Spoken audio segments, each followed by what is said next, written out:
हाँ भाई, तो क्लास यहाँ हम लोगों ने जो बात की है वो है संक्रमण की विधि। संक्रमण की जो यहाँ विधियां होती है मेनली दो होती हैं। First is lysis and second is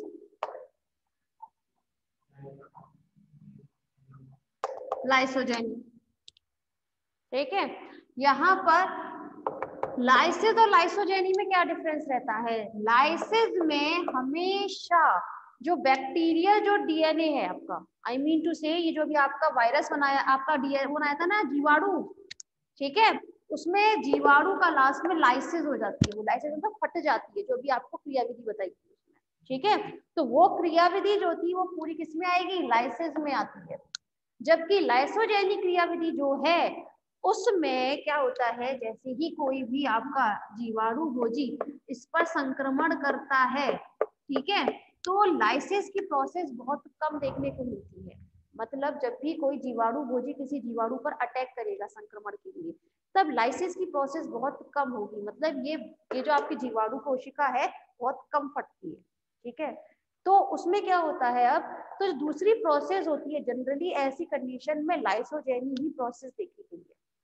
मतलब जैसे ही ये इस पर अटैक करेगा, ठीक है, अपना डीएनए इसके अंदर प्रवेश कराएगा, प्रवेश कराने के बाद इसका डीएनए, बैक्टीरियल डीएनए, बैक्टीरिया के अंदर जो मौजूद है डीएनए वो, और आपका विषाणुवीय डीएनए, ठीक है, ये दोनों मिक्सअप हो जाते हैं। ठीक है, मिक्सअप होने के बाद ये डीएनए क्या करेगा? प्रजनन की विधि करेगा।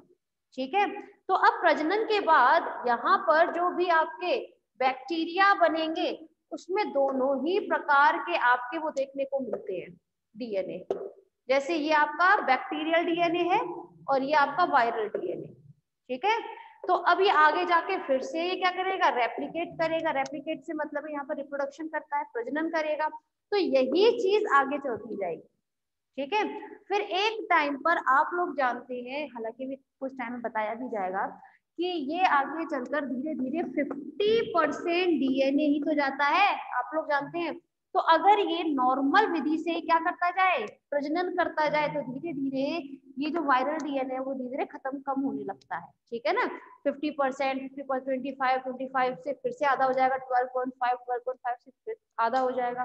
ठीक है ना, तो कम होता चला जाता है। कहने की बात ये है, लेकिन स्टार्टिंग में ये जो लाइसोजेनी प्रोसेस जो है, जनरली अगर कोई भी जीवाणु भोजी किसी जीवाणु पर संक्रमण करने के लिए अटैक करता है, तब जनरली जो आपकी प्रोसेस देखी जाती है वो लाइसोजेनी ही देखी जाती है। बहुत रेयर होता है कि जब लाइसिस की प्रोसेस हो। ठीक है, क्योंकि ऐसा हो पाना बहुत मुश्किल है कि डीएनए जो है बैक्टीरिया का, जीवाणु का जो डीएनए है वो पूरी तरह से खत्म हो जाए। ये पॉसिबिलिटीज बहुत बहुत बहुत रेयर होती है, बहुत कम देखने को मिलती है। जनरली जो देखने को मिलता है वो लाइसोजेनी ही प्रोसेस देखने को मिलती है, जिसमें बैक्टीरियल डीएनए मतलब जीवाणु का डीएनए और विषाणु का डीएनए ये दोनों मिक्सअप हो जाते हैं। ठीक है, समझ में आया? दोनों में अंतर समझ में आया? दोनों ये जो क्रियाविधि है, लाइसिस और लाइसोजेनी में अंतर क्या है? लाइसिस और लाइसोजेनी में अंतर समझ में आया क्लास? कभी कभी ये 1 मार्क के क्वेश्चन में आता है, लाइसिस और लाइसोजेनी बताइए। आपको याद आना चाहिए उस वक्त ये बैक्टीरियो फेज में पूछा जा रहा है संक्रमण की विधियां। समझ में आ रहा है? सॉरी क्या? पहली वाली जो विधि बताई थी ना बेटा, हाँ वो लाइसिस बताई गई थी। ठीक है, अब जो बताई जाएगी वो लाइसोजेनी है। ठीक है, तो यहाँ पर दोनों क्रिया विधि आप लोगों को बताई जाएगी।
हाँ भाई, अब जरा ध्यान दीजिएगा, यहाँ पर हम लोग बात कर रहे हैं आपके किसके बारे में, लाइसोजेनी के बारे में, ठीक है। तो लाइसोजेनी,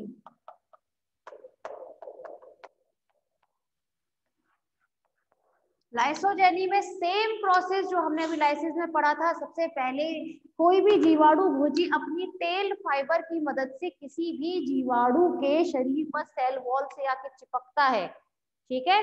चिपकने के बाद अपने शीट वाला हिस्से को थोड़ा सा उस पर दबाव बनाता है, जिसकी वजह से उसका टेल रीजन बाहर आता है और वो किससे प्रवेश कर जाएगा, जीवाणु के जो सेल वॉल है उसको भेद कर अंदर प्रवेश कर जाता है। उसके बाद में ये अपना वायरल डीएनए वो हमेशा किसमें प्रवेश कराता है, टेल की मदद से, इस जीवाणु में, ठीक है। लेकिन जो कोट होता है, प्रोटीन कोट, वो हमेशा ऊपर बाहर रह जाएगा, ठीक है। वो कभी भी जीवाणु के अंदर प्रवेश नहीं करेगा। लेकिन अब देखिए इसमें ये जो है, this is a bacterial DNA, इसके अंदर जो मौजूद है वो वायरल डीएनए, इसने वायरल डीएनए इसमें प्रवेश करा दिया है और इसमें क्या है, ये बैक्टीरियल डीएनए। कोई चेंजेस नहीं है, यहाँ तक तो समझ में आ रहा होगा अलग से ही। अब सपोज कीजिए आपके इस जीवाणु में किसी भी विधि के द्वारा प्रजनन होता है, रिप्रोडक्शन होता है। आप लोग जानते हैं कि जीवाणु में रिप्रोडक्शन जो है वो कई विधियों से हो सकता है, जैसे मुकुलन, संयुग्मन मतलब कॉन्जुगेशन, ट्रांसडक्शन, ट्रांसफॉर्मेशन जैसे रूपांतरण, और भी इसके कुछ हिंदी के टर्म्स हैं, ठीक है। हाँ, कायांतरण, कायांतरण तो मैंने नहीं तक सुनता पढ़ा, लेकिन हाँ ऐसा कोई हिंदी में तो नहीं है, लेकिन हाँ ट्रांसफॉर्मेशन, ट्रांसडक्शन, कॉन्जुगेशन ये मेन होते हैं, ठीक है। और एक होता है मुकुलन, और एक और इसमें अलैंगिक विधि होती है जो बहुत इंपॉर्टेंट है, पर मेरे दिमाग से स्लिप कर रही है, द्विखंडन विधि, एग्जैक्टली, ठीक है। तो अगर द्विखंडन विधि जो है, अगर किसी भी विधि से करता है ये प्रजनन, कहने की बात ये है, ठीक है। तो प्रजनन के दौरान ये दोनों प्रकार के जो डीएनए होते हैं, वायरल डीएनए और बैक्टीरियल डीएनए, कहने की बात ये है, वो दोनों ही आने वाली संततियों में प्रवेश करेंगे, ठीक है। और इस तरह से आने वाली कई पीढ़ियों तक ये वायरल डीएनए उस बैक्टीरियल डीएनए के साथ जुड़ा रहता है, ठीक है। कोई परेशानी, समझ में आया, कोई परेशानी नहीं, क्लियर हो रहा है बेटा। चलिए, यहां कंप्लीट होता है आपका फर्स्ट चैप्टर। अब हम लोग बात करेंगे आपके नेक्स्ट चैप्टर के बारे में, that is a plasma lemma,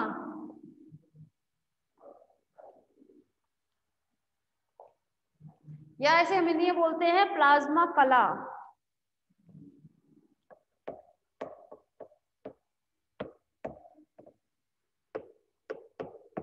ठीक है।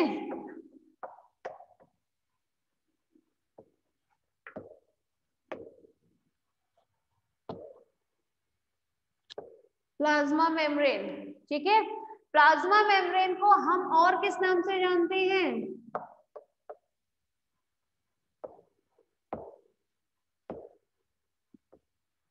प्लाज्मा लेमा के नाम से, ठीक है। और प्लाज्मा लेमा को भी इसी तरह से लिखेंगे, प्लाज्मा लेमा, ठीक है।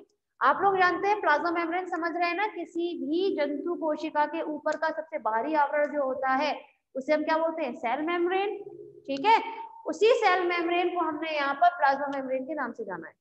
सेल मेम्ब्रेन के बारे में हम लोग स्टडी करने वाले हैं, कोई परेशानी तो होगी नहीं। सेल मेम्ब्रेन क्या होता है ये आप लोगों को बता ही दिया अभी, कि जंतु कोशिका के सबसे बाहरी आवरण को हम प्लाज्मा लेमा कहते हैं, जिसके अंतर्गत आपका केंद्रक और बाकी के कुछ कोशिकांग मौजूद होते हैं, ठीक है।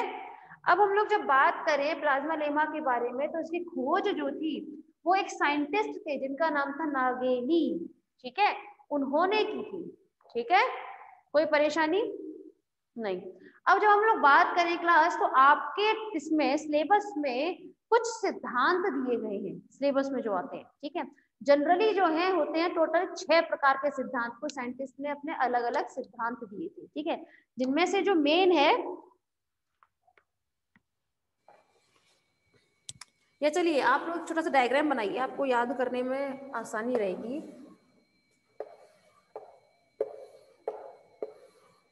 फिर तो आप लोगों को बताया ही जाएगा।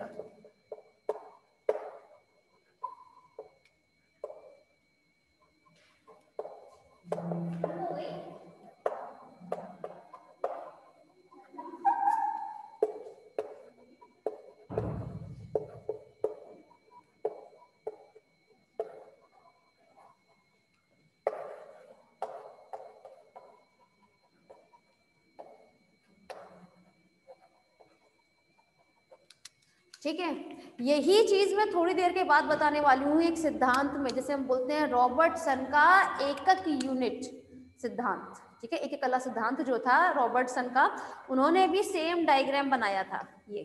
ठीक है, उन्होंने भी क्या कहा था, पर वो हम उसकी बात करेंगे, पहले हम यह बात कर लेते हैं कि प्लाज्मा कला जो है वो त्रिस्तरीय मानी गई है। कैसी मानी गई है? त्रिस्तरीय, मतलब 3 स्तरों की बनी होती है प्लाज्मा कला, जिसमें से ऊपर का, सबसे ऊपर का और तीसरा जो आपका स्तर है, ठीक है, ये दोनों मिलकर बने होते हैं प्रोटीन से। किससे बने होते हैं? प्रोटीन से मिलकर बने होते हैं, जिन्हें हम बोलते हैं आउटर प्रोटीन, तो मतलब ऐसी प्रोटीन जिसने उसका बाहरी आवरण बनाया होगा। ठीक है, और सबसे अंदर की तरफ की प्रोटीन। ठीक है, और इन दोनों प्रोटीन के बीच में मौजूद होता है लिपिड बाइलेयर। लिपिड बाइलेयर से मतलब है यहाँ पर, लिपिड होता है वसा, ठीक है, उसका द्विस्तर का बना होता है। ये बाइलेयर का मतलब होता है ये, इसके अंदर भी द्विस्तर मौजूद होंगे, ऐसे एक स्तर और इसके अंदर ये दूसरा स्तर। ठीक है, तो लिपिड बाइलेयर जो है वो लिपिड मैंने एक साथ बना दिया है, लेकिन उसमें भी वो कैसे होते हैं? 2 स्तर का बना होता है लिपिड वाला भाग भी। ठीक है, और इस तरह से ये बनाता है आपकी प्लाज्मा मेम्ब्रेन, यानी कि प्लाज्मा कला। ठीक है, प्लाज्मा कला में कितने स्तर हैं? 3 स्तर होते हैं, जिनमें से 2 स्तर सबसे ऊपर का और सबसे अंदर का होता है प्रोटीन का बना हुआ, जिसे हम बोलते हैं आउटर प्रोटीन लेयर, और सबसे अंदर का इनर प्रोटीन लेयर। इसके बीच में जो सैंडविच बनता है उसे हम बोलते हैं आपका लिपिड बाइलेयर। ठीक है, लिपिड बाइलेयर मतलब जो वसा का द्विस्तरीय जो भाग पाया जाता है, वो इन दोनों के बीच में सैंडविच बनता है। ठीक है, समझ में आया? फर्स्ट ईयर जवाब दिया करें, यस नो। चलिए अब हम लोग बात कर लेते हैं इसी प्लाज्मा कला के बारे में। कुछ साइंटिस्ट ने अपने अलग अलग सिद्धांत दिए थे। ठीक है,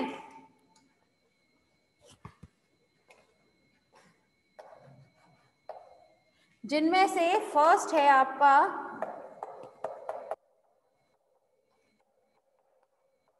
प्लाज्मा कला की परासंरचना।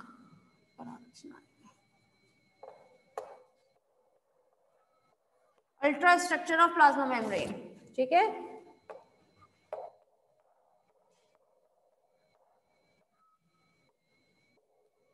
ओवरटोन का सिद्धांत,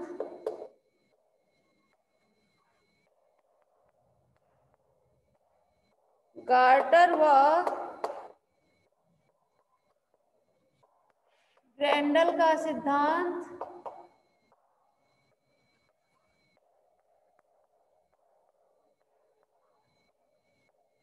डेनियल व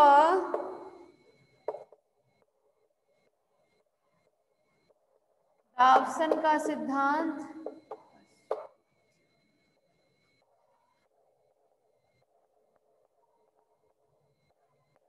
रॉबर्टसन का एकक कला सिद्धांत,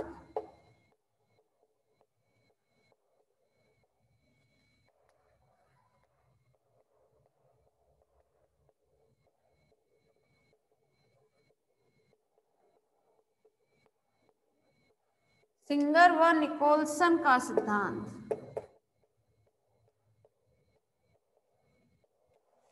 आदि।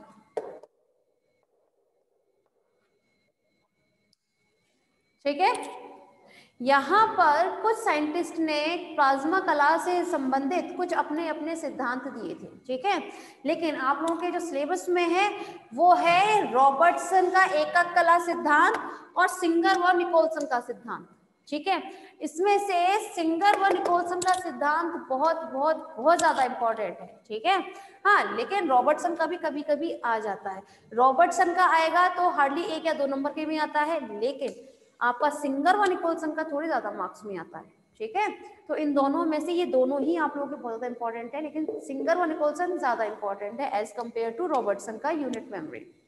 ठीक है, चलिए बात कर लेते हैं अब हम लोग। मैम टाइम है इतना?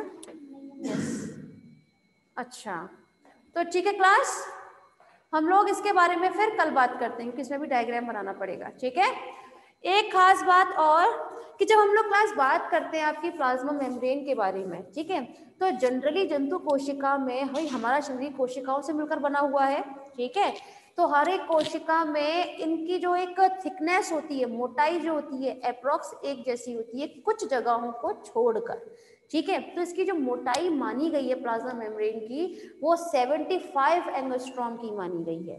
कितने की मानी गई है? 75 एंगस्ट्रॉम की। जैसे फॉर एग्जाम्पल मैंने अभी क्या बताया था, सबसे ऊपर की लेयर है आपकी प्रोटीन, बीच में लिपिड, लिपिड बाई लेयर, फिर से प्रोटीन, ठीक है। तो कहने की बात ये है, यही बात रॉबर्टसन ने भी बताई थी कि ऊपर की और नीचे की ये दोनों जो लेयर होती हैं, ये होती है अप्रोक्स 20 एंगस्ट्रॉम, ठीक है। वहीं ये जो लिपिड बाई लेयर वाली लेयर जो होती है, इसकी मोटाई होती है अप्रोक्स 35 एंगस्ट्रॉम, ठीक है। एंगस्ट्रॉम तो समझते ही होंगे, 10⁻⁻10, ठीक है। तो यहाँ पर इस तरह से आप जब इनको ऐड करते हैं तो इसकी मोटाई निकलती है अप्रोक्स 75 एंगस्ट्रॉम, ठीक है। तो इसकी अप्रोक्स जो मानी गई है थिकनेस प्लाज्मा मेम्ब्रेन की, वो कितनी होती है? 75 एंगस्ट्रॉम, ठीक है। तो चलिए क्लास, ये आज के लिए बस इतना ही, कल इसके आगे बात करेंगे हम लोग।